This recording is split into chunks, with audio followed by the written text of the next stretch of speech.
Buenas, gurizada! Hoje estou aqui com o Luciano Piva, grande afinador de acordeões aqui em Bento Gonçalves, Rio Grande do Sul. E vamos ter uma conversa para saber um pouco mais desse homem. Como é que começou, para onde que vai o rumo do acordeão no mundo. Vamos falar um pouco de tudo, né, Piva? Vamos tentar. Começa contando pra gente como é que tu chegou no acordeão. Ou como é que o acordeão chegou em ti. Assim, eu lembro bem como se fosse hoje. Eu estou com 50 anos. Eu tinha uns 6 a 7. E a gente foi numa festa de aniversário de um tio meu. Opa! E aí tinha dois gaiteiros daquela época. lá, Antigamente. Lembro os nomes, tudo. Olha aí, então, vamos lá, quero o nome, quero detalhe. Roberto Pelissari e Casemiro Girardi. Olha aí. Eram os gaiteiros que tinham lá para tocar essas festas. Sim, isso era onde? Aqui em Bento? Cotiporã. Em Cotiporã. Cotiporã, Capela de Santo Antônio. Olha. E aí nós chegamos na festa e eles começaram a tocar. E eu era uma criança, né? As crianças todas brincando e tal. Mas eu vi aquilo lá, eu fui lá perto do palco e me lembro que eu sentei e fiquei olhando o cara tocar e não saí mais dela. Eu fiquei só lá. E é engraçado que o acordeão é um instrumento que se mexe, né? Então Não era, por isso eu não sei. o som... Eu não sei explicar o que me chamou lá. Por ser uma criança. Sim. Mas meu pai percebeu. Ah, Meu pai percebeu e quando terminou a festa, eu acho que ele viu que eu gostei e ele foi lá e comprou a gaita. Comprou a gaita. na mesma festa? Na mesma festa. E eu lembro que a gente tinha um Fusca 1500, 72. Eu ia perguntar se era Mini Duke ou Mini Branco. Trick, mas... E aí ele comprou aquela toda skinny, bem Que gaita que era? toda skinny. Uma dente de coelho... Era aquelas ainda que trocava aqui. Ah, que trocava no desmanche. Cheia de esparadrapo no fora. Isso é bonito. E ele... A cor. Verde? Vermelho Ah, vermelho desbotado. desbotado. E aí ele comprou essa gaita e eu lembro que eu vim pra casa já com a gaita no colo, tentando fazer o que o gaiteiro fez lá. Claro. E dali pra frente, nunca mais desisti de ficar com uma gaita. Mas aí é o seguinte, já vejo uma coisa legal, né? A maioria dos afinadores que eu conheço, de acordeões e de bandoneões também, Sim. a maioria não toca, né? A maioria chegou lá por um ofício e tal. Entendo. Mas tu começou antes, tu começou tocando o acordeão. Sim, não, isso aí. Aí o que aconteceu? Aí eu vou tentar resumir a trajetória, mas Não, assim... nós temos tempo aqui. Tipo. Bom, eu não sei o tempo nosso, mas vamos dizer que em primeiro momento eu queria tocar.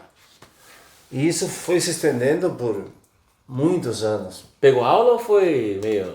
Lá, infelizmente, só tinha esses gaiteiros de fundo de grota, Sim. vamos dizer.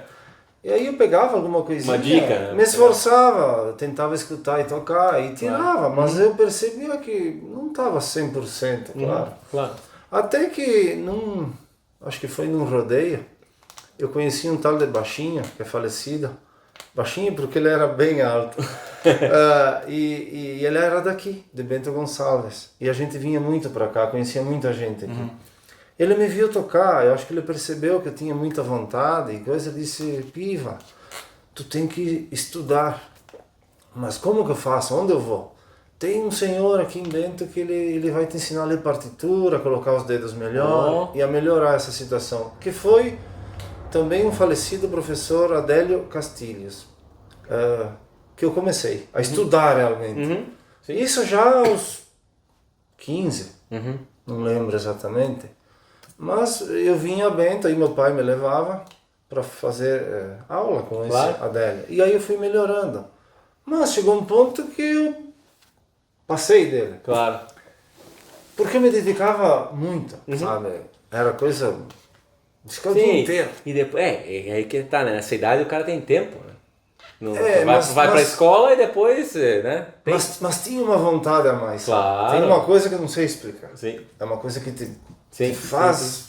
É uma ânsia tão grande que tu fica o dia inteiro. Claro. Eu lembro que a mãe tinha que me chamar para almoçar ou para ir dormir. Eu estava sempre tocando. Sim.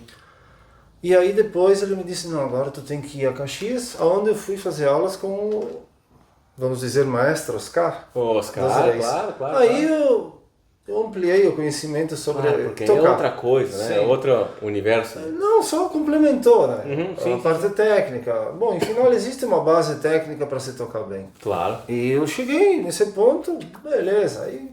E nesse meio termo eu fui tocando baile, show e coisinha. Tocou baile? Muito baile. É? Sim. Aí... Levar uma vida de músico. Isso. Mas aí eu tocava muito mais na nossa região, né? Uhum. Então eu comecei a aparecer tocando. Claro. E as pessoas começaram aí a me pedir se eu ensinava. Eu disse, olha, eu nunca fiz isso, mas posso experimentar. Aí eu comecei a dar aula.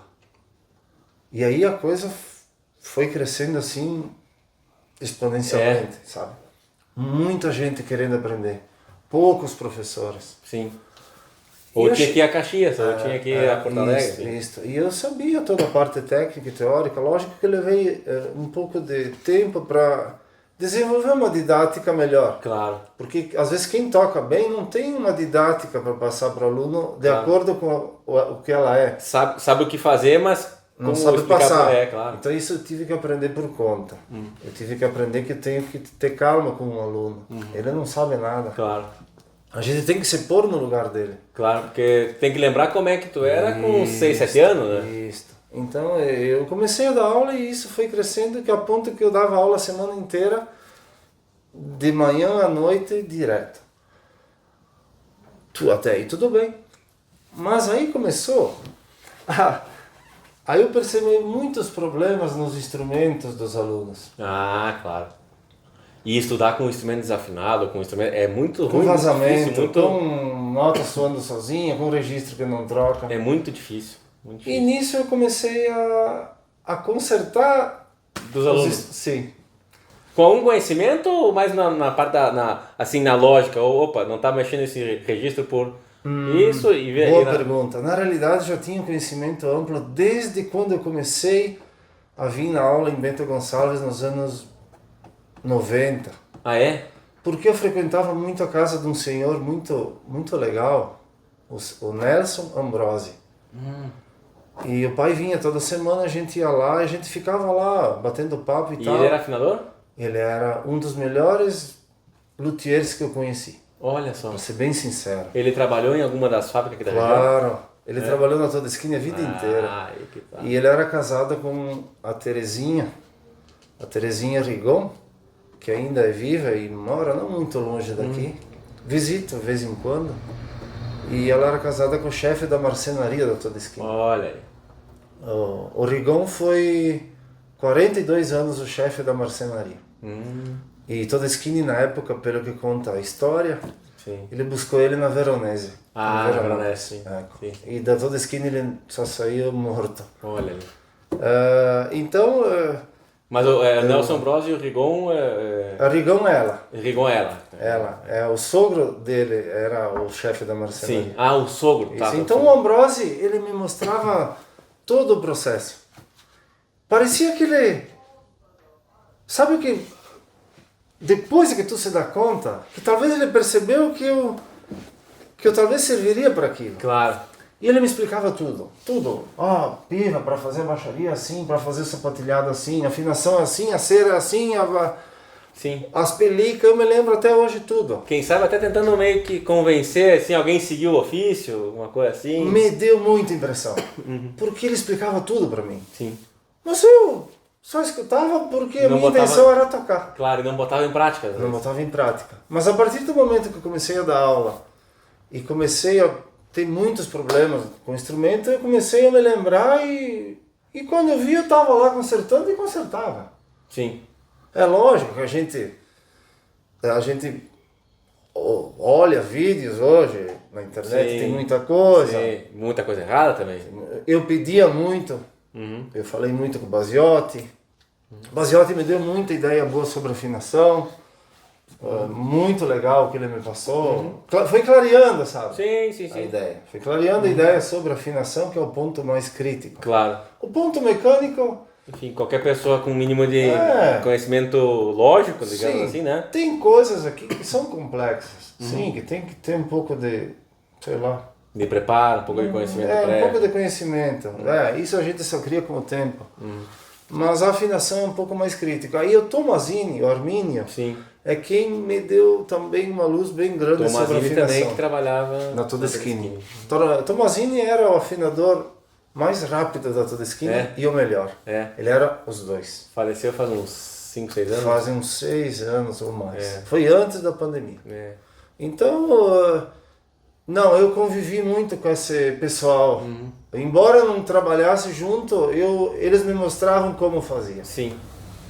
E aí eu comecei a passar para esse lado de concerto. Ao ponto que eu tive que largar de dar aula. Para ficar consertando gás? Sim, porque eu me identifiquei com isso. Eu acho que eu achei o que eu tinha que fazer, sabe? Uma coisa estranha. É meio uma febre, né? Pega um bichinho assim o cara se infecta e não quer largar mais. Então eu nunca busquei isso. Na realidade, nem tocar, eu nunca busquei com fins lucrativos ou de ganhar dinheiro, como às vezes muitas profissões a pessoa pensa só nisso. Não, foi uma consequência. Sim. Né? Eu ainda dou aula, mas não... Acabou de ser um rapaz aqui. Sim, eu dou alguma aula, mas não como antigamente de ter que dar aula em várias cidades, em escolas, e tá todo dia dando aula. Sim. Porque também cansa, né? Cansa a cabeça. Cansa também. Mas isso aqui eu gosto de fazer. Eu gosto. Eu não canso de fazer. E faz todo o serviço de mecânica? Não, eu só faço afinação e parte mecânica. A parte de... estética? Alguma coisa, mas não de fazer um celuloide, fazer um fole. Eu mando para quem é competente nesse assunto. Sim. É impossível hoje uma pessoa só fazer tudo que envolve o acordeão. Até porque, vamos lá, como tu já falou, a afinação é a parte mais crítica, né? Então, se tu for fazer um fole, o tempo que tu vai demorar para fazer um fole, tu podia estar afinando, né? Eu preciso fazer só isso. Um fole, outras pessoas podem fazer. Afinação, é menos pessoas que fazem. Então... Pode até ser feito tudo por uma pessoa. Claro, ele pode fazer, mas ele vai se saturar de tanta coisa. Claro. Não consegue fazer. É muita coisa. É muita demanda hoje por serviço de acordeão. Então, se eu quisesse ficar só na mecânica, eu tenho serviço direto. Ou só na afinação. Eu nem precisava ter duas coisas. Sim. Mas é que muitas vezes a mecânica está envolvida com a parte da afinação. Uma afinação boa não resolve se não tiver uma parte mecânica também justa. Claro, óbvio. Entende? Então eu preciso fazer as duas. E tantas outras coisas, tantas vedações, tantas outras coisas. Bom, tudo isso faz parte de um todo para ter um resultado ótimo. Claro. Então eu preciso também saber deixar a mecânica certa para a afinação entrar bem. Sim. Então eu preciso fazer as duas. Eu não posso fazer só uma. Mas não mais que isso. Não mais que isso. E aí então, de Todeschini, teve, claro, contato com o Tommasini, com o Ambrosi, com o Arcari também, imagino. O Arcari não é uma pessoa tão legal nesse ponto de querer transmitir o que eles sabiam. Ele era mais fechado. Claro. Tanto é que ele não admitiu ninguém lá para continuar trabalhando.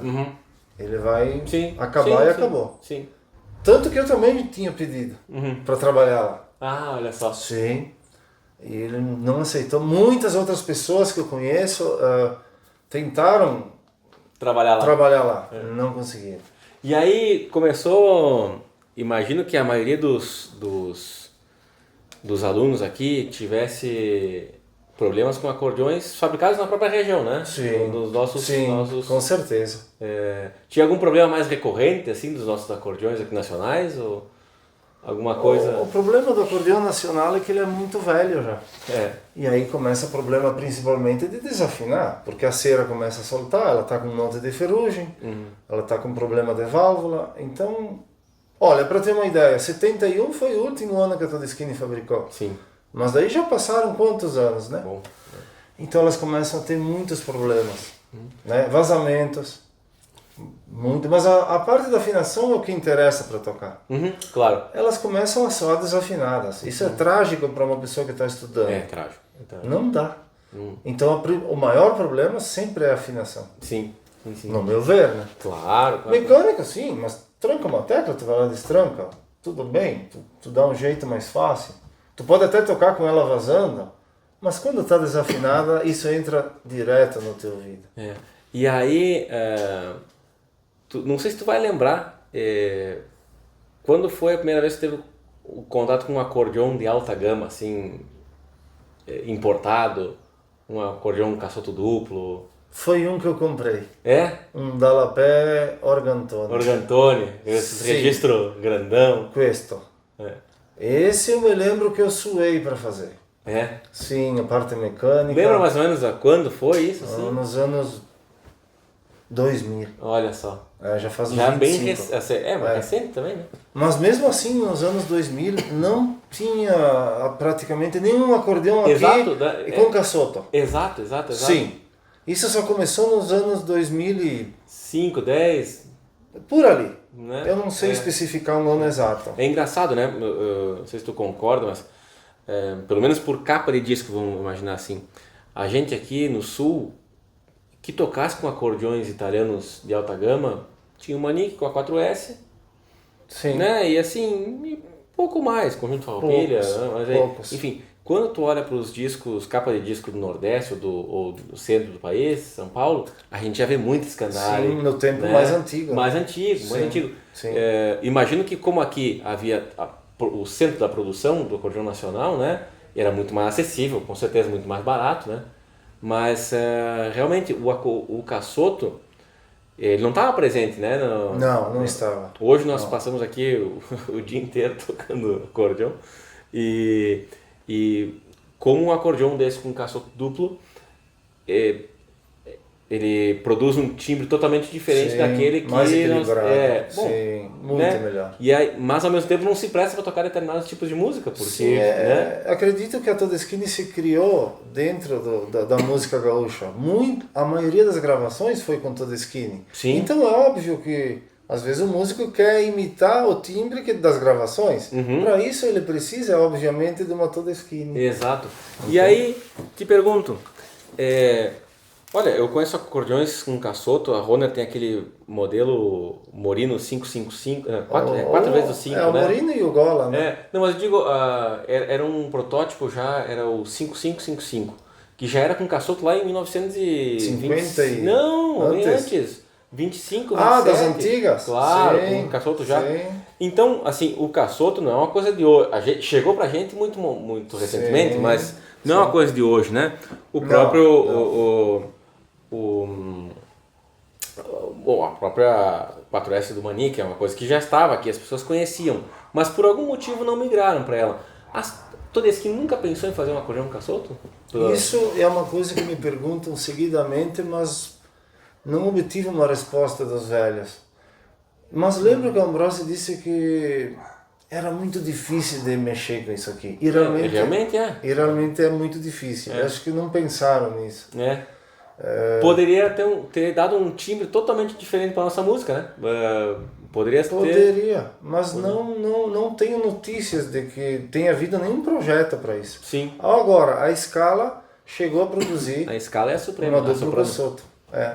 Isso, essas duas, a Supremo e a Scala, fabricaram com duplo caçoto. Exatamente, a Scala fabricou a Escalador. Isto. E a Supremo fabricou também com a marca Mascarenhas, né? Isto. Então a Todeschini não tem como... Mas isso já foi bem mais tarde, né? Sim. Foi bem mais tarde. Não sei se eles já estavam com planos de parar de fabricar, ou já tinham aquela ideia de colocar a fábrica de móveis, porque tem umas histórias ali sobre isso. Né? Sim. Mas então, talvez não quiseram investir nisso. Sim, e claro, vamos lá, vender Super 8 estava dando muito certo, né? Tava indo muito bem. Assim, até o momento que a gaita para de ser o instrumento da moda. Olha, existe uma história que eu ouvi do Basiotti que naquela época, nos anos 60, uma Scandale custava menos que uma Super 8 no caso de ser nova, lá em São Paulo. Será? Isso eu ouvi dele. E ele é um velho que claro, viveu essa época. Mas claro. Então eu não sei por que carga d'água a Todeschini era mais cara do que uma 4S da época. Que incrível, eu vou tentar averiguar isso, me parece... eu também achei muito estranho. Muito estranho. Mas... Porque é uma coisa vinda de fora, nós tínhamos uma economia fechada, né? É uma coisa vindo de fora, naturalmente vai ser mais caro, porque vai ser moeda forte, né? Lira italiana naquele Mas tempo. talvez era outra época, outro jeito. Não É. sei te dizer sobre isso. Sim. Mas essa conversa eu ouvi. Sim. E interessante que, enfim... Agora, como a gente falou, e tu mencionou já, né? Nós não tivemos só Todeschini aqui, nós tivemos... Muitas fábricas. Muitas fábricas, né? Para citar assim, aqui mesmo em Bento, a Scala fabricou muitos acordeões, Sim. Né? Muitos acordeões. E olha, quase de um nível próximo a Todeschini. Eu toquei algumas escalas muito boas. Tem umas que também são medonhas. Mas também tem Todeschini ruim, vamos falar. Claro que tem, verdade, sim, né? tem sim. Mas no geral, a Todeschini tem, na média, uma qualidade superior às outras nacionais. Eu sempre digo que a Todeschini, por ser uma fabricação em linha, foi uma das melhores gaitas em linha que saiu. De qualidade. Sim. Por ser uma gaita em linha, sabe? Claro. Não era feita artesanalmente. Não. Uma super sexta era feita artesanalmente. Sim. E existem algumas Super 8 de série especial que daí são feitas do mesmo modo que uma 4S. Claro. Aí são mais justas, mecânica mais precisa, som mais preciso. Tu diz assim numa tipo uma feita pro Anedi Bertucci, uma Pordelá, assim que são... Saiu algumas dessa linhagem feita à mão. Bom, aí sim. Mas são poucas. Sim. Por isso tem tanto valor hoje esse modelo. A gente tem aqui do lado também, em Caxias, né? A quantidade de acordeões que a Universal fabricou. A Universal fabricou até anos o quê? 80? É muito entrada nos anos 80. Sim. E depois ainda todo o maquinário foi lá para Santa Rosa para fabricar da Nelson, né? Isso então aí, continuou fabricando. Não, eu nem sei quantas marcas de gaita existiam naquela época. Bom, marcas tem um monte, né? Fábricas você tem, tinha a Soprano também, em Caxias, fabricava a Supremo. E interessante que eles se aventuraram nessa coisa de acordeão com caçoto, né? Uma coisa difícil. Sim, eles conseguiram fazer. Se aventuraram, a Supremo, inclusive, com um resultado bom. Eu gostei muito do som dela. Eu vi só duas, como te falei, mas eu gostei muito do som dela, intenso. Sim. Muito bom. Sim. Tem aqui, chegou a ter contato com alguém da Scala aqui? Da fábrica da Scala? Só Scala? com o Raquel, que trabalhava com o Danilo. Ah, que trabalhava com o Danilo, Sim. que já falecido, né? Não, ele está no asilo e está vivo. Sim. Olha que legal. Sim. E imagina, trabalhou... Porque eu imagino que essas fábricas empregavam muita gente. Meu Deus, eu acho que a Todeschini chegou a mais de 1000 funcionários. É muita gente. Muita gente. Porque tudo especializado, né? E era um momento, assim, claro que é mecanizado o processo, mas precisa ainda, por mais que seja em linha, tem que ter muita gente atrás das máquinas, né? E não eram as máquinas de hoje, eram as máquinas de antes, né? Sim. Hoje a tecnologia avançou muito e seria mais fácil fabricar hoje. Claro. Mas eles, para a época, iam bem, né? E eles fabricavam aqui na Todeschini todas as peças, como é que era? Olha, praticamente todas as peças. Talvez o celuloide eles importavam. O celuloide, né? E o couro. O couro parece que vinha do Nordeste. Do Nordeste, do Nordeste. Porque provavelmente era de cabra. E é um couro melhor para isso. E lá é que tinha muito esse curtume e muita criação de cabra. Claro. Acho que alguém lá fabricava para eles. Pelo que eu ouvi, né? Sim. Então algumas coisas sim, eles tinham que não fabricavam. Como é que eles iam botar um criador de animal para fazer couro? Como a gente claro. Agora, como a gente... Mas a maioria das peças sim eram todas fabricadas por eles. E como a gente falava antes, a afinação, vamos dizer assim, a alma do negócio, né, do acordeão é o que... Sim, né? sim. Acho que uma das grandes diferenças de um acordeão como esse, ou um acordeão que vinha da Itália na época, uma Super Sexta, uma 4S, alguma coisa, é o fato de que as vozes eram superiores, né? Uma voz à mão lá era superior a uma voz que tem na... Sim. Como é que tu compara, assim, tecnicamente, a voz da Todeschini? Assim, o que ela seria? Eu seria uma voz tipo standard? Mas aí, por exemplo, uma coisa que aconteceu quando começou a entrar esse tipo de acordeão aqui no Brasil, aqui no Sul, aliás, o pessoal começava a quebrar muita palheta, né? E a da Todeschini é muito resistente à pressão, né? Talvez eles conseguiram com tanta, sei lá, como é que eu vou dizer, de tanto experimentar, eles chegaram num ponto que conseguiram fazer uma liga, porque não é só Mas tu disse que o aço era feito aqui ou não? Não. Teve uma época que sim. Faziam com aço brasileiro? Sim. Porque a maioria importava o aço do sueco. Mas essa foi até um ano, que eu não me lembro qual que o Raquel me disse, mas eu devia ter anotado isso. Aí vinha o aço da Suécia, sim, concordo. Sim. Era muito bom. E eles botavam, inclusive, assim, a Todeskine não, mas algumas colocavam assim, aço sueco. Sim, já vi. Todas eram com aço sueco.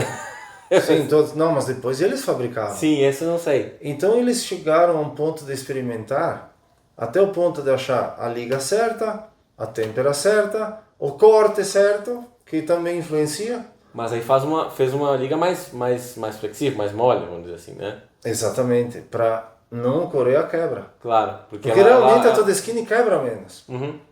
Quebra menos. Sim. E a italiana quebra mais. Claro. Então, claro, existe uma diferença no aço. Essa é a única explicação. Sim. Mas não é só o aço em si, entende? São várias coisas. A têmpera, o corte, se tu cortar pela chapa assim, claro, é uma coisa. Se tu cortar pelo atravessado, ela vai quebrar muito fácil. O veio do negócio. A molécula é espichada. Se tu cortar ela do atravessado, ela vai quebrar muito fácil. Tu sabe que no bandoneon a gente tem no geral, né, a palheta tá assim e ela é desbastada na transversal. Perpendicular, vamos dizer assim, né? No bandoneon, tu tem as vozes que eram feitas pela Dix na Alemanha e elas eram assim, ó. Elas eram ao longo. Então são palhetas muito resistentes. Mas as palhetas antigas da Todeskine também eram feitas assim. Ah, é? Sim. Olha só. Comprida. Por comprido. E essas aí, por acaso, eu estou imaginando que sejam essas dos anos 40, alguma coisa assim. Até 50 Elas gritam de uma maneira... até 58. Sim. Elas falam alto, diferente. Né? Elas falam alto, diferente. Né? É aquele paletamento curto? É o paletamento esse curto, aí. Né? Isto. Então, depois eles foram melhorando a parte das vozes, porque não dá para pensar que Todeskine tinha sempre o mesmo tipo de voz. Claro. Ao longo ali... Apesar de que essas vozes, esse paletamento curto, ele falava alto, hein? A qualidade tímbrica é outra coisa. Sim, mas falava, sim. Não é que não falasse. Não é que não falasse. E a outra coisa é o seguinte, nós estamos falando num tempo que tu fabricava uma gaita para alguém tocar, que não ia ter um harmonique para botar aí para tocar bonitinho, né? Numa caixa com Phantom, né? Não. Essa gaita ela tinha que falar pro salão inteiro. Falar pro salão inteiro. E aí, é isso aí. E inclusive no caso aqui na Serra, muita tradição de duas gaitas, que aí o barulho ficava maior ainda, né? Isso é mais uma ideia que surgiu provavelmente com os Bertucci. Claro. Mas enfim, né? Mas ao longo do tempo, o paletamento do Todeskine foi mudando e migrando mais para um sentido mais, vamos dizer, moderno, ou como é hoje. Sim. Entendeu? Até porque, imagino eu, que isso nos anos as fábricas 60. Importavam as máquinas de detalhe, né? Isso. Então, depois foi nos anos 60 que começou a entrar esse paletamento maior, mais alto, mais largo, assim, gasto por transverso, mas que para mim é melhor. Sim. Enfim, tem um timbre mais agradável, né? Mas o falecido Tom Masini sempre me disse que dentro da Todeskine existiam 5 tipos de voz. 5 tipos de voz? 5. Mas especificamente o que mudava de uma para outra, a gente não entrou em detalhes. Sim. Mas lembro que ele falou isso. E com certeza numa fábrica, como em qualquer outro lugar, tu tem diferenças entre os artesãos, né? Sim. Um afina como o outro, um não desbasta a palheta como o outro. Exato. Como a gente tem paletamentos distintos, né? Sim. Os italianos, um Taborro, um Guidobaldi, alguma coisa. Aqui também, um paletamento feito pelo Tommasini vai ser diferente do outro. Claro. Sim. Né? Ele vai ter talvez mais capricho, mais precisão. Claro. Ou aquele negócio. Vai desbastar mais na base ou na ponta, vai mudar. O acordeão é para quem, né? É pro aluno do Piva ou é por Ney Bertucci, né? Então, sim, tem essa também. Infelizmente era assim. Claro que eles iam fazer pro Luiz Gonzaga e o Ney de Adelar algo melhor do que o de linha, né? É óbvio. Mas eles não conseguiriam ter feito isso com todos. Por causa do custo. Claro. Inclusive umas coisas engraçadas. Acho que a Todeskine é pródiga em modelos meio esdrúxulos, né? Assim, era modelo com botão quadrado pro Pedro Raimundo. Sim. Era modelo assim dessas que que é de botão, mas é um sistema piano, né? Sim, E sim. eles faziam muitos experimentos, muitas coisas, Sim. assim, coisa meio... Mas isso que eu acho até os anos 60, depois eles não, acho que não fizeram mais essas coisas porque muito aí, fora do claro, padrão. porque aí né? entrou mais numa produção em linha, né? Isso, Não podia mais chegar na casa do seu Luiz Não. Mateus e dizer, me faz Não. uma gaita como eu quero, porque não... Eles até faziam Sim. sob encomenda, mas nos moldes de como ela era. Claro. Eu quero uma cor da tampa, aqui outra cor, aqui eu Sim, quero os registros assim. Mas tem umas coisas bem únicas, né? Por exemplo, nós estávamos aqui com o acordeão, né? Um palhetamento de aço inoxidável, Sim, né? sim. Essa é uma coisa, é um palhetamento que é muito resistente à Corrosão, desafinação, corrosão. à corrosão, claro, e por consequência muito estável na afinação, né? Um dos instrumentos que tem a Dona Neide Bertucci. Que está aqui, viu? Que está aqui, que está aqui. Tá aqui do lado. Uma pequena mudança ali no registro. É. Mas acho que talvez, porque ele talvez tocasse muito na praia. Eu vi um vídeo que ele contava Pode que ser. isso foi feito para eles tocarem num lugar específico, agora eu não lembro onde é que foi. Eu não sei Eu não lembro, sobre isso. ele conta num vídeo para que foi feito isso. Não lembro. E se não me engano fizeram duas. Eles fizeram uma e depois outra com... A segunda eu não sei para quem fizeram. Não saberia te dizer. É. Mas eu já vi outros instrumentos com voz de inox. Tá? No bandoneon, no bandoneon a Danielson aqui, de Santa Rosa, fez um instrumento com um ou mais, acho que eu tenho que conferir com o Mano Monteiro, mas eles fizeram pelo menos um. E eu tenho que confirmar com o Mano, mas era assim, era uma lima por bandoneon. Porque a lima era muito rápido, porque o aço é muito duro, né? Sim. Ela gastava a lima. Gastava sim, lima. O aço carbono é mais, vamos dizer, mais mole. Malhava, Sim, malhava. verdade. Verdade. E bom, e falando em aço, a gente estava comentando antes, mesmo nos acordeões importados há aços diferentes, né? O aço que os russos usam... É diferente. A liga vai ser diferente. E muito duro, né? Mas tu vê como é que é. O russo faz um palhetamento que é a natureza alta e resiste ao frio, que é o frio que causa mais a quebra da palheta. Como eles fizeram isso? Bom, Sim. difícil de explicar. E agora, nesses últimos anos aí, como entrou muito acordeão italiano, né? Deve ter mudado também um pouco o perfil do trabalho de manutenção, ou não? Porque antigamente, praticamente não aparecia instrumento em caçoto e a gente está acostumado com as mecânicas dos acordeões nacionais, né? Os defeitos vão ser mais ou menos o mesmo. Sim. E agora entrando muito acordeão americano, muito acordeão italiano, eu acho que muda também um pouco do... Na questão do instrumento americano, na realidade é tudo italiano. Sim, tudo italiano, Então, claro, eu digo só pela marca, né? Na realidade o americano, ele só botava talvez alguma marca dele muda num a instrumento tampa. italiano, Sim, muda sim, a tampa sim, e tal, mas é praticamente tudo italiano. Praticamente italiano. O que mudou foi simplesmente a parte do caçoto. Porque nos baixos geralmente não mudou nada do que era antigamente e o que é hoje. Se você abrir uma super sexta dessa nova e uma antiga, vai ser praticamente tudo igual, sabe? Sim. Não houve mudanças drásticas no sistema. Mas aí, agora eu digo assim, os instrumentos, a gente fala... Só houve uma mudança drástica, o som. Isso mudou bastante. E sabe por quê? Principalmente o aço que a gente acabou de falar. Sim. Aí tu vai me pedir, por que hoje eles não conseguem mais fazer o aço bom como era antigamente? Como tu responderia isso? Não sei. Primeiro tem que ver o tipo do aço, né? Eu acho que tudo dá para fazer, só depende de quanto quer investir. Mas essa explicação eu só fui entender, e não faz muito tempo, através de Raul Barbosa. Numa entrevista dele que qualquer um poderá conferir, naquele Encontro Ele Estúdio, é um canal aí. Sim, pô, lindo. Então, chegaste a assistir? Sim. Mas tu não se deu conta do que ele falou no início. Eu não lembro porque faz tanto tempo que eu assisti isso aí. Exato, mas tu vê, às vezes a gente assiste, mas não presta atenção. Mas eu lembro que eu prestei muita atenção quando ele entrou no início do programa, naquele estúdio todo de madeira. E eu entendia bem ele falar o espanhol, né? E eu vi eles falando, me gusta muito entrar num estúdio de madeira onde o som é diferente do que os estúdios de hoje. Não, porque o estúdio de hoje ele é uma caixa de matar som, né? Isso.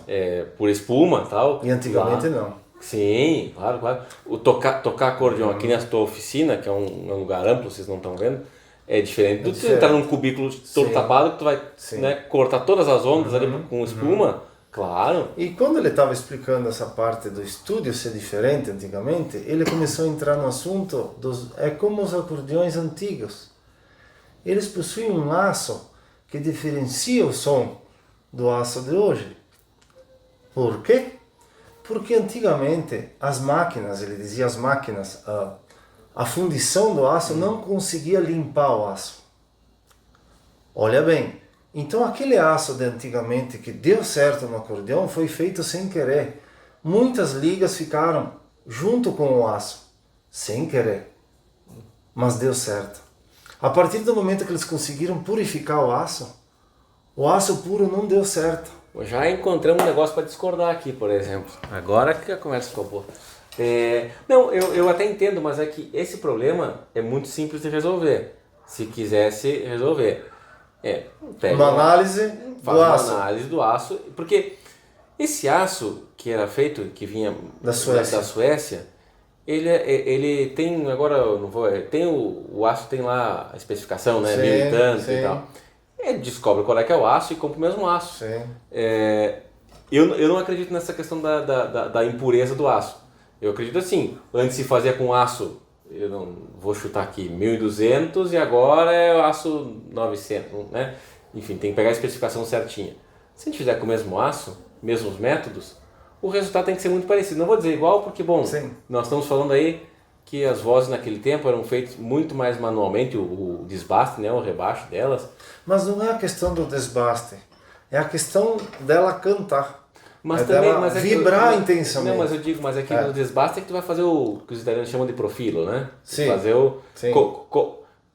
a parte de baixo vai estar lisa. Né? Sempre lisa. Mas a de cima, tem várias maneiras de fazer o desbaste, né? Tu pode tirar tudo no meio e fazer um dente no meio. Não.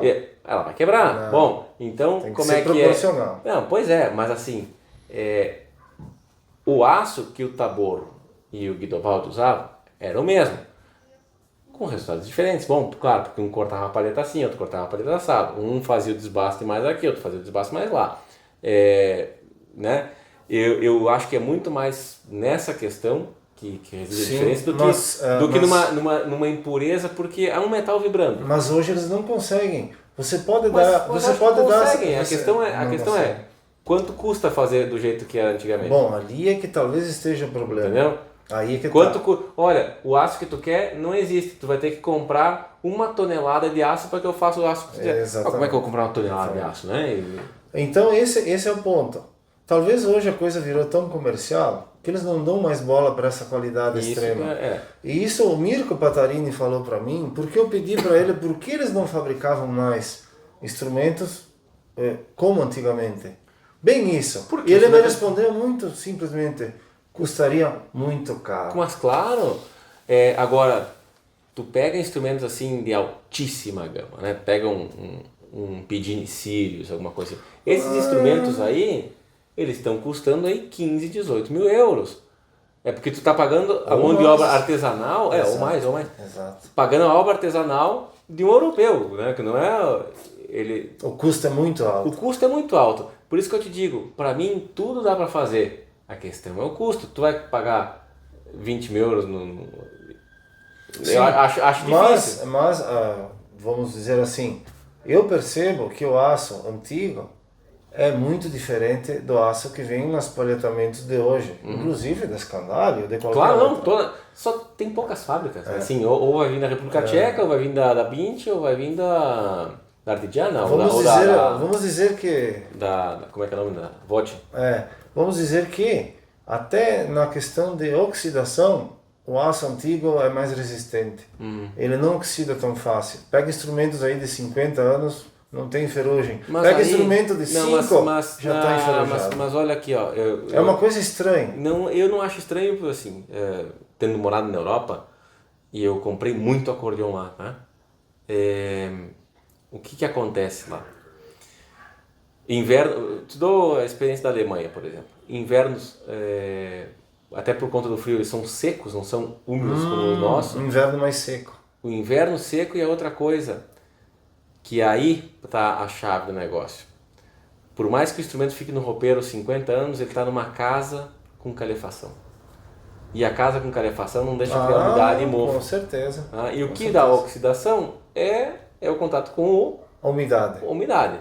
Então, se não tem condensação na palheta, ela não cria o óxido. Ela não cria o óxido. Não. Por isso que tu encontra instrumentos na Europa antigos, em perfeito estado, com o fole estalando, assim, sim, ó, né? Sim. Porque agora traz ele para cá e deixa um ano no inverno de Caxias do Sul, meu amigo, aí eu agora moro em Brasília, né? Mais seco lá o clima.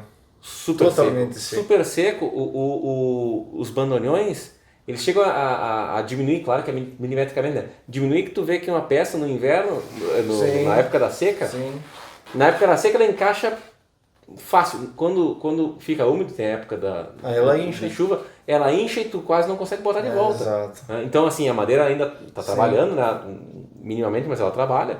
E isso, obviamente, para o aço também tem coisa. Durante a época seca, o acordeão não vai desafinar. Assim, claro, vai desafinar por sujeira, por outras coisas, né? Mas ele não vai sofrer esse impacto do óxido, né? Então, consequentemente, vai durar muito mais. Muito mais tempo. Agora, 5 anos aqui, aí ele vai... Complicado. Muito complicado. Mas aí existe uma pequena diferença. Que todo acordeão que eu faço com aço antigo, mesmo nas mesmas condições, ele aguenta mais. Pode ser. Ele tem uma durabilidade, parece maior. Então eu acho que existe uma diferença entre o aço antigo e o novo. Pode ser, mas eu acho que essa dúvida a gente não precisa nem discutir muito, porque ela leva 2 pedaços de palheta, né? Palheta quebrou, leva lá. Só que talvez eles não tenham interesse em fazer isso. Porque, de novo, porque custa. A questão do custo. Questão do custo. Eu sei porque eu tenho um conhecido que trabalha com aço. Ele disse, não, Piva, é um custo alto para fazer uma coisa dessas. Não, são quantidades, né? Quantidades. Não, mas só para fazer o tal do teste. Sim. Não estou nem falando em mandar fabricar o aço. Mas isso existe, assim, tem gente, eu estou pensando aqui no meu grande amigo Harry Gans, que é um luthier bárbaro de bandoneões, e é um cara e de acordeões também. E é um cara que, assim, tem um conhecimento técnico, conheceu os grandes mestres da época, né? Viveu a época de ouro. E tem um conhecimento técnico assim, bárbaro. Ele conhece gente que já fez esses testes e sabe a diferença do aço. A questão é essa. Conseguiu o aço? Não. Quantas toneladas tu quer? 20 toneladas? Não, eu queria só fazer um teste. Chapa. Eu queria fazer um teste. Um teste? Como é que eu vou botar uma fundição, trabalhar para tu fazer um teste, né? Eu comprar 1 kg de aço. Meu amigo, aí... então, acho Mas que esse é o problema, ninguém mais quer investir em fazer uma coisa top como era antigamente, então o custo é alto. E essas coisas assim, a gente estava tocando aqui um instrumento de quantos anos tem agora? 70 anos quase, em perfeito estado, e é uma coisa bárbara, né? Com certeza. Mas porque ele foi feito, primeiro, artesanalmente, ele foi feito para durar, né? Ele foi realmente feito para durar. O acordeão, no geral, ele é para a vida inteira. Comparando com o bandoneão, né? Ele é muito resistente. Só o fato de ter celulose por fora já deixa ele numa resistência fantástica, né? E ele assim, são materiais muito resistentes, né? Disso eu lembro do que nós falamos do Ambrosi. Ambrosi me disse quando ele me fez aquela Super 8 que está ali, que ele fez para mim essa aí. Inclusive está ainda com a afinação que ele fez. Ah, é? Sim, eu só repassei. A cera e as válvulas ainda estão lá. Sim. Dele.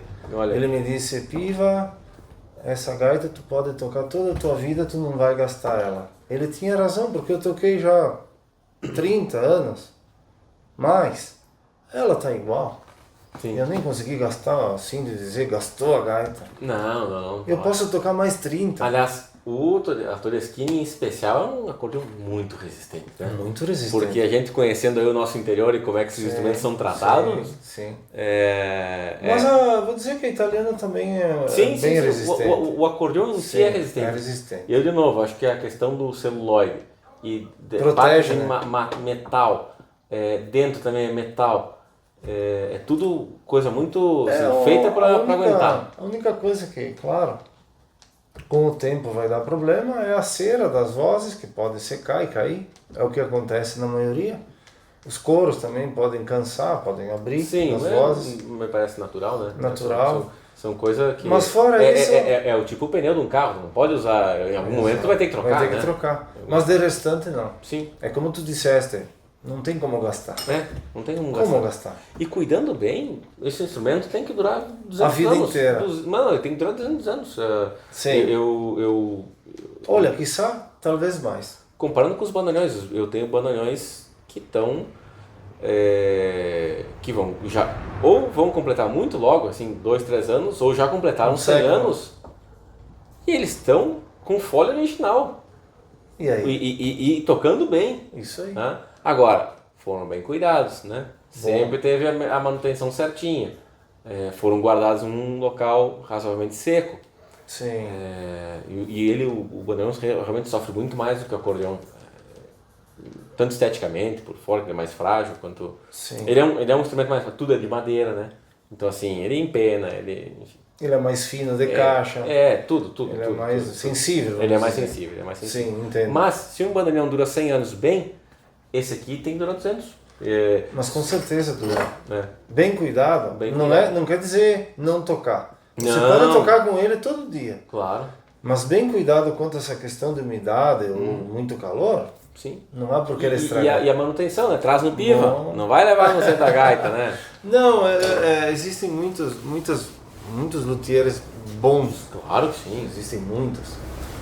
Mas claro, agora, o capricho é uma coisa que exige mais paciência. Agora, tu não acha que dava para fazer um museu também de remendo de gaita que a gente viu pela vida?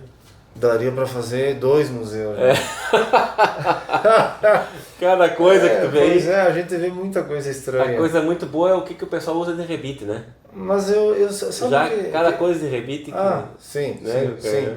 Mas eu às vezes não critico esse tipo de coisa, porque ela busca alguma coisa para tentar consertar, porque ela não tem acesso à forma certa, ao material certo. Ou conhecimento também. Ou conhecimento. Hoje em dia tu tem, quando a gente tava falando hoje é fácil. Hoje tu entra no YouTube, né? Com um pouco de paciência e talento. Tu descobre tudo ali. Tudo. Agora, tu imagina tu lá no meio de Cotiporã, 1952, meu amigo, tu vai dar um jeito de fazer um rebite do prego, né? Tem que dar um jeito. Então eu não critico isso. Hoje já dá pra criticar, né? Hoje já... Não. O remendo hoje já Hoje tem que criticar quem trabalha com isso e não faz certo. Bom, aí a gente tem que corrigir, então. Aí é outra coisa. É o cara que é um profissional e está, às vezes, falhando em alguma coisa. Talvez por não conhecer a forma correta, mas muitas vezes por ter pressa em fazer. Aí é questão lucro. Mas o cliente também, né? O cliente vem com um acordeão todo desregulado e tu chega aqui e tu vai dizer, olha, tem que fazer tudo. Não, mas me dá só uma repassada.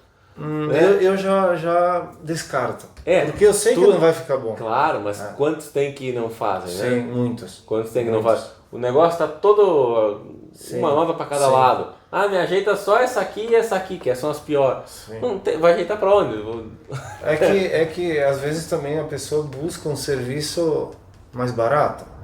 E no fim isso se torna caro. Porque quem faz mais barato, ele não fez o cálculo de quanto tempo ele perde, os materiais de boa qualidade que custam caro, custam mais caro do que materiais comuns ou não corretos. Então, às vezes eles vão pelo preço do serviço. Mas infelizmente um serviço completo, hoje num instrumento desses, custa muito caro. Claro, mas porque demanda tempo, Demanda tempo. Hoje qualquer profissional tem um mecânico a R$100 a hora. Eu perco dias nisso aqui. Claro. Sei lá, 10, 15 dias. Sim. Como é que vai cobrar menos? Não tem como. Não existe como. Então um serviço muito bem feito em cima de um instrumento desses requer muito tempo. Claro. Estou falando de fazer o melhor possível. Claro. Então não tem escape. Eu não consigo cobrar menos. E eu também, por minha característica, não consigo fazer meia boca. Sim. Para talvez ganhar tempo. Para ganhar tempo. Sim. Não. Até porque vai voltar aqui insatisfeito, né? Depende, às vezes não volta. É. Muitos aí fazem serviço ruim e fica assim, tá bom, sabe? É uma coisa difícil de Mas explicar. é uma cultura que está mudando, né? Hoje em dia, Sim. a pessoa compra... Vamos lá, até, a gente falou aí, 20 anos atrás, 25 anos atrás, praticamente só tinha Todeschini e acordeão nacional aqui na região, né? Sim. Um que outro, aí uns italianos mais de entrada, né? Uma escandalha polifônica, assim, em terça, em quarta, né? Isso tinha a Paulo Soprano em terça e quarta, mas não eram acordeões desse quilate. Não, era um pouco menos. Então, no momento que a pessoa começa a investir, nós estamos falando aqui em 2025 de valores aí 30 mil reais para cima, né? Não vai dar para dizer que tu não tem dinheiro para pagar uma afinação, porque, né, assim, tem que... Exato. E aí outra coisa, eu tenho um acordeão aqui que vale 10, né, de repente eu me contento com um remendo aí por 500 pila. Sim. Agora, eu tô com um acordeão que vale 50 mil reais, eu quero que esse acordeão dure bastante, né? Exato. E aí eu vou ter que poupar, porque a afinação desse negócio, se eu quiser fazer bem... Então acho que a mentalidade vem mudando à medida que a gente vai conhecendo acordeões melhores, né? E querendo mantê-los em serviço. Mas eu acho que até o acesso à informação de como é a coisa ou como tem que ser. Eu mesmo, para qualquer cliente, eu sempre passo como a gaita entrou. Ela tá assim. Agora eu estou fazendo essa etapa, estou limpando. Agora eu estou colocando as válvulas. Agora eu estou colocando a cera.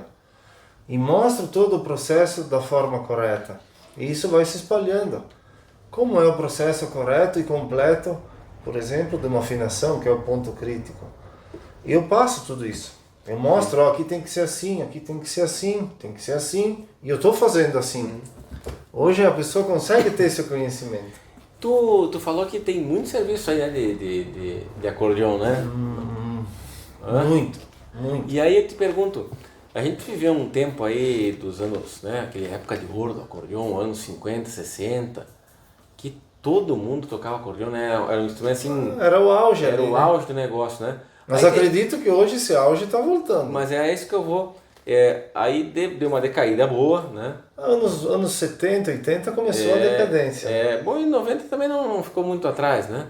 E hoje em dia voltou a ser um instrumento muito popular, né? Até assim, tu pega aí... ninguém precisa gostar da música, mas é o sertanejo universitário, que se chamava antigamente. É que o acordeão ele tá incluso em todas as culturas. Vamos falar em Brasil? Sim, gaúcho toca gaita. Sim, mas sertanejo é gaita. Toca gaita no Nordeste Nordeste também. É gaita, Mato Grosso também. É gaita. No Rio de Janeiro, então, acho que tocando chorinho, né? Então é um instrumento que se molda muito fácil a qualquer tipo de cultura, Sim, qualquer tipo de ele é música. muito versátil, ele é muito Exato, versátil. Então existe muita demanda e ele é muito prático de usar. Ele é uma mini orquestra pronta para executar, talvez sozinho. Sim. Sozinho você faz tudo. Sim. Então é um instrumento fantástico. Por isso ele está ressurgindo. E um som que só ele, uma dinâmica, uma execução, umas técnicas que só o instrumento, o acordeão pode te dar. E agora também tem outro tipo de acordeão que tu deve já ter tido algum contato, que são os acordeões de concerto, né? Assim, um acordeão Esses com que baixo, me dão arrepio. um acordeão com baixo solto, as Júpiter que nós falávamos antes, né? Teve contato com esse tipo de instrumento? Sim, até com as dos Car foi a primeira, as Júpiter inclusive. Que inclusive o russo fala como? Júpiter.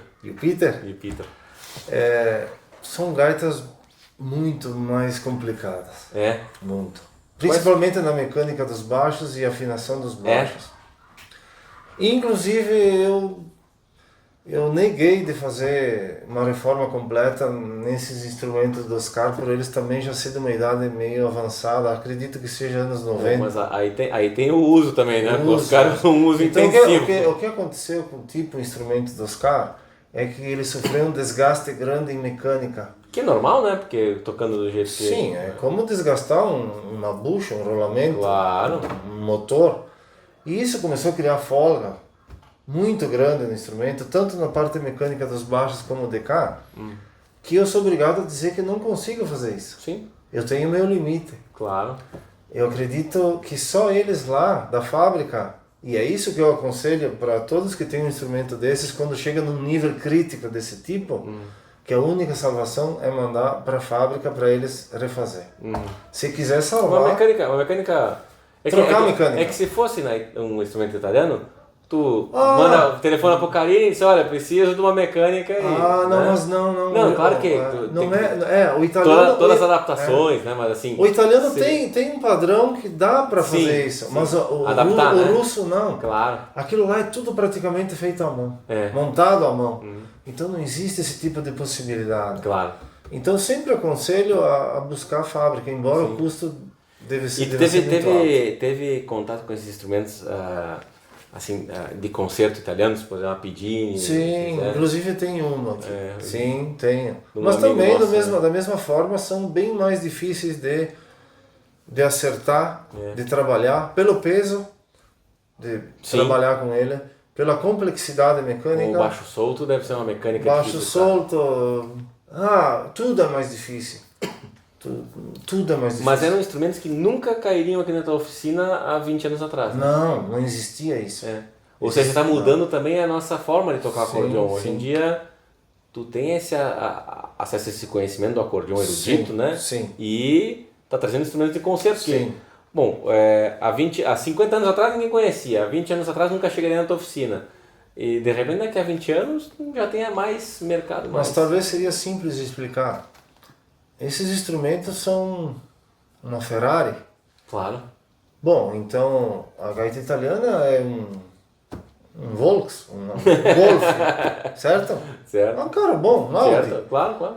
Mas uma Corolla. Uma Ferrari você não chega em qualquer oficina e que ele vai te consertar. Claro. Entende? Então eu vejo tem que ser um mecânico especializado. Exato. Claro. Então a gente, eu não tenho medo. Como um técnico, também se especializar numa coisa assim, tem um custo, se chama tempo, né? Muito alto. Tem um custo que se chama tempo para afinar um instrumento ou dois num ano, né? Talvez não valha a pena. Talvez o brasileiro não vai estar acostumado com por exemplo, hoje se fosse fazer uma gaita completa dessas, baixo solto, cromática, com afinação completa, só afinação, cara, isso aí a gente tem que cobrar 7, 8 mil reais.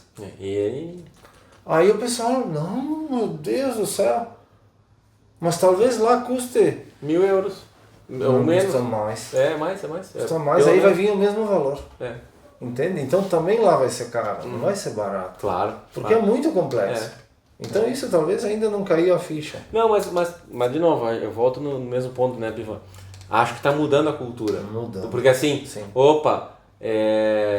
pega aí uma dessas Scandale anos 60, série N, o pessoal que chama conservatório, enfim, né? Um instrumento aí de 70, 80, 100 mil reais, sei lá. Mas aí né? já não é mais um instrumento de linha comercial. Não é, claro, mas assim, a pessoa pode escolher mandar no Zé da Gaita para afinar por 1.500 ou dizer assim, pô, mas o instrumento vale 100, né? Exato. Vou ter que gastar quase 10, mas... Exatamente. Né? Ele tem que ter essa consciência que está com uma coisa diferente na mão. Ele está com uma Ferrari na mão. Claro, e aí tem que ir no mecânico que especializado. Que sabe... E às vezes uma Ferrari só na fábrica para consertar. É isso que eu quis dizer. Dependendo. Sim. Então eu hoje não faria questão de pegar para fazer uma mecânica desses instrumentos porque eu não tenho conhecimento e nem peças para isso. E tu vai demorar muitíssimo mais do que alguém que já conhece o negócio. Né? Exatamente. E por outro lado, se especializar nisso, às vezes não vale a pena economicamente. Porque não, ainda não. Pode ser que sim. Mas a gente já tem tanto serviço com essas... que não tem pra quê. E tu é um cara relativamente novo, assim, né? Sim. Os afinadores aqui da região, muitos faleceram, né? Mas todos de uma época antiga, Sim, né? todos de uma época antiga, mas aí eu te pergunto, tá vindo uma gurizada nova aí? Aqui, especificamente aqui, só tem mais 2. É pouca gente que é nova, o filho do Tomazini, o Edson, e o Alexandre Antonov, que eu conheço. que dá para dizer que sabem fazer. Sim. Fora dali não tem. Mas é pouco, viu? É pouco. Pelo contingente que existia antigamente, isso está reduzido. E aí eu digo, né? Porque antigamente tinha uma demanda que era grande, mas tinha mais pessoas. E tinha mais pessoas. E agora tem uma demanda que a gente está vendo que talvez supere o auge que era antigamente. Eu acredito que sim. Porque é de se impressionar a quantidade de instrumento e gente procurando para comprar, para arrumar. A gente falou só de instrumento bom aqui, né? Mas aparece muita coisa ainda que tu diz assim, meu Deus do céu, de onde é que tiraram essa gaita? Sim, de marcas mais desconhecidas. Às vezes não é nem que ela seja ruim, é que ela está tão mal conservada, foi tão judiada que não compensa reformar. Ainda aparecem essas coisas? Aparece, muito. Muito. Marcas não vou me lembrar agora. Não, claro, mas digo assim, projetos nacionais, né? Aparece toda semana. Sim. Aparece. Ou a família que quer formar a gaita do avô. Aí eu com calma explico pra pessoa que, tu vai gastar 5 vezes o valor da gaita. Não é 5, mas mais do que o valor de comprar uma boa. Claro. Então eu sou obrigado a aconselhar a não fazer isso. Claro. A não ser que seja por uma estimação ou de família. Claro. Aí eu respeito e faço. Sim. Mas fora isso eu não aconselho. Até deveria fazer por questão de... Sim, ia ganhar mais dinheiro, né? Mas não é essa a questão. A questão é aconselhar do modo certo, né? Claro. Então, se a pessoa quer um instrumento para tocar, não tem por que reformar um troço que vai sair mais caro a reforma que o... E não é só o custo, é a demora, porque se hoje tu entrar aqui com uma para eu fazer tudo, vai ter que esperar no mínimo 6 meses. E o resultado, né? Que é assim... Fica duvidoso até para mim, porque pode ser que ela não fique tão boa assim. Porque talvez, mesmo quando ela estava em condições de nova, ela não era um instrumento tão bom assim.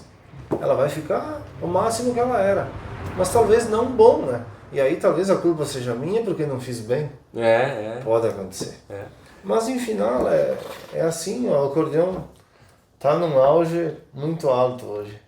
E que legal. Muito bom. Tu segue tocando baile?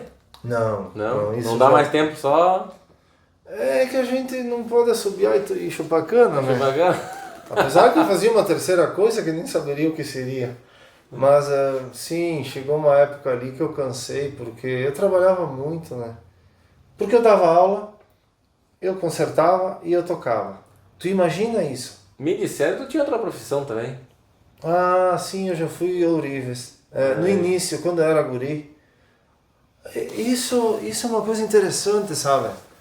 Porque quando você trabalha de ourives, lá na minha cidade era uma cidade famosa sobre isso. A Guindani, Joias Guindani existe até hoje. Foi a maior fábrica de joias da América Latina, naquela época. Em Cotiporã. Cotiporã. Cotiporã tinha o maior frigorífico da América Latina, a sul-americana, maior fábrica de joias e a maior fábrica de laticínios, Paganin. Mas não tem farinha também lá? Existia moinho, sim, dos chineses, inclusive. Então, Cotiporã era muito evoluído para a época, era o top de muita coisa. E não sei por que questões ela decaiu. A cidade em si foi para trás. Sim. Mas vamos dizer que a Guindani era uma fábrica famada de joias. E eu comecei a trabalhar quando era novo, isso com 9, 10 anos. A gente começava a trabalhar cedo. E a única opção de começar a trabalhar naquela época para ganhar alguma coisa era joias. E eu comecei a trabalhar com um paludo, que era um sócio da Guindani, que ele botou uma fábrica por conta. Opa, claro. Como um bom gringo da serra, o cara... E tá até hoje. E tá até hoje. Veneto Joias, inclusive. E eu comecei, quando começou a fábrica, eu comecei junto. E a joia é uma coisa que exige... talvez um cuidado maior, porque ela não pode apresentar defeitos. Uma joia, por si só, pelo nome já diz, ela não pode ter um risco, ela não pode ter um torto, ela não pode ter nada, não pode ter... E nós não estamos falando de bijuteria, estamos falando de joia. Não, de joia. Não, bijuteria. Era ainda de uma época que era tudo feito à mão. Hoje as joias já são muito industrializadas, a máquina. Mas antigamente não. Era tudo feito na mão. Todo o processo. Serrinha de origem. Então talvez isso me ajudou. Eu não trabalhei tanto tempo, talvez 10 anos com isso. Mas foi o suficiente para eu saber fazer praticamente tudo sobre ourivesaria. Sim.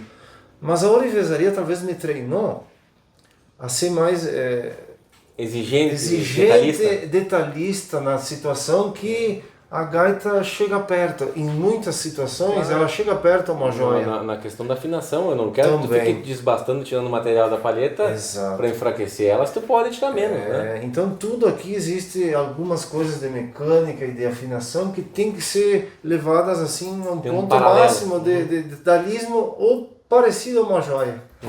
Talvez isso me ajudou a eu mesmo ser tão detalhista, ou cuidar muito qualquer coisa. Última pergunta, porque essa me interessa muito. Sim. Tu tem filho, família? Eu tenho sim a família, tenho um filho de 15 anos, João Pedro, que inclusive me ajuda já um pouco. Era essa que é a segunda pergunta. Ele já está ajudando? Será que vai seguir o ofício? Isso é difícil de eu responder. Tem que responder a ele, né? Eu não vou forçar ele a seguir isso. Mas se ele quiser, ele já tem um ofício na mão que vai ser difícil de encontrar daqui a uns tempos. Claro. Ou na próxima geração. Não, é isso que eu quero saber. Eu quero saber se o nosso futuro de arrumação de gaita vai estar garantido. Se depender de mim, sim. Mas não depende só de mim, depende do meu filho também. Não, é isso aí. Então... Mas não precisa ser o meu filho, pode ser qualquer um outro. Né? Mas tem muita gente nova interessada. Eu acredito que isso não vai se perder. Embora muita gente fale que acabou a nossa geração, não vai mais ter. Enquanto tem gente tocando gaita, tem gente... Eu acho que sim. Claro. E eu percebo no meu filho muito interesse. Ele sempre vem aqui olhar como é que está fazendo isso, como é que está fazendo aquilo. E ele pega muito fácil. E o simples fato dele fazer como eu fiz com o Ambrose, de observar e ver como ele está fazendo, já vai ser o suficiente para, se ele futuramente quiser fazer isso, conseguir fazer. Perfeito. Isso já é o suficiente. Aí eu já fico com uma folga maior, então saber que estamos... Piva, obrigado pela conversa. A conversa foi muito boa. A conversa foi boa e vamos conversar mais. Minha primeira entrevista, eu acho que está muito boa. Não, eu acho que está boa, Obrigado mais uma vez. Abraço, querido. Abraço. Tudo de bom. Abraço, querido. Valeu. O Chico.